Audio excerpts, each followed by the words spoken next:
रात के करीब 2:30 बज रहे होंगे।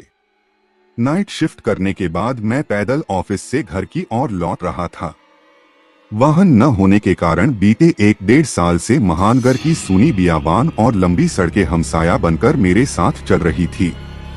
बाप रे, इतनी लंबी लंबी और भूतिया सड़कें खत्म होने का नाम ही नहीं ले रही थी।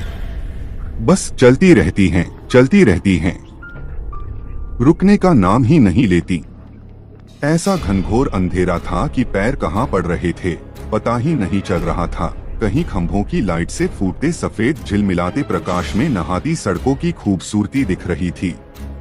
रोजाना का रूटीन होने के कारण अब इन सूनी और अंधेरी सड़कों से डर नहीं लगता था। इन्हीं सूने और बियाबान रास्तों पर दिन भर इतना हैवी ट्रैफिक और चहल पहल रहती है कि एक कदम पैदल चलना भी मुश्किल हो जाता था। मई की बेरहम गर्मी, माथे से चुहता पसीना और ऐसे में अचानक हल्की हल्की ठंडी चलने लगी। माथे के पसीने से टकराती ठंडी हवा कितनी शीतलता प्रदान करती है। ऐसे में कौन बेवकूफ होगा जिसका मन गुनगुनाने को नहीं करेगा। गुनगुनाते हुआ मैं आगे बढ़ ही रहा था कि अचानक आंखें एक जगह पर जाकर ठिठक गईं। सड़क किनारे एक सभ्य सी अधेड़ महिला खड़ी दिखाई दी। करीब 100 फीट की दूरी रही होगी। कंधे पर छोटा सा बैग लटका था, वहीं पैरों के पास भी एक ब्रीफकेस जमीन पर रखा दिखाई दिया। सफेद प्रिंट वाली साड़ी से जिस करीने से उसने अपना सिर ढक रखा था, उससे तो वो किसी भले घर की ही गृहिणी ही लग रही थी। लेकिन इतनी रात गए, वो भी शहर के भीतर से गुजरने वाले हाईवे पर। मुझे कुछ अजीब सा लगा। हो सकता है मायके या ससुराल वालों ने बस में बिठा दिया हो और किसी कारण बस लेट होने पर महिला को देर रात यहाँ उतरना पड़ा हो।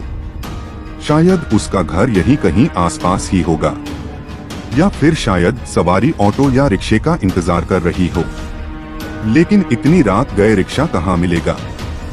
शायद घर का कोई परिजन गाड़ी लेकर आ रहा होगा।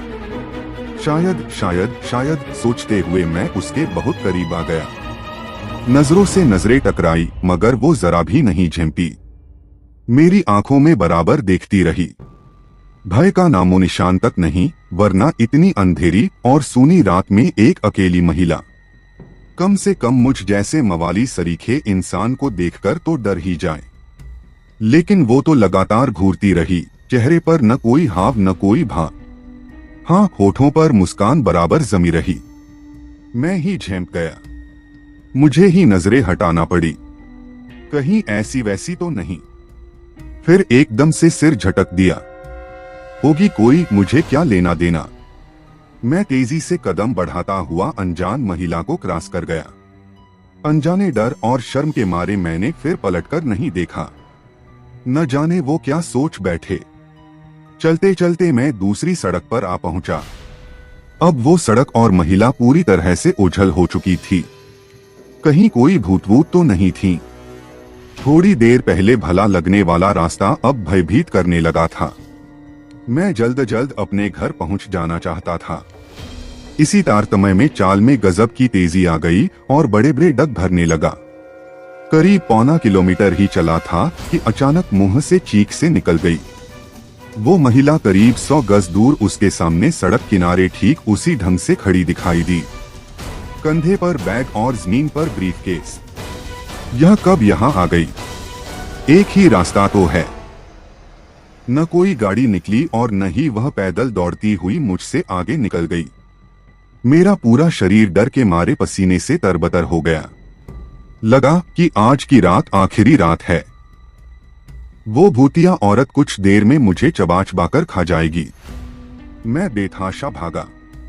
इतनी तेज की पता ही नहीं चला कि वो औरत कब पीछे रह गई। भागता रहा और सीधे घर पर जाकर ही रुका। सांसें धौंकनी सी चल रही थीं।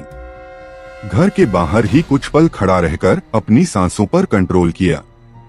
अगले दिन शाम करीब 5 बजे ऑफिस पहुंच गया। एक बुजुर्ग कर्मचारी को रात का सारा घटनाक्रम सुना डाला।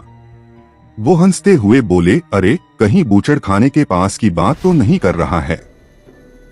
बूचड़ खाना? मैं बुदबुदाया। हाँ, बूचड़ खाना, स्लाटर हाउस, जहां जानवर कटते हैं।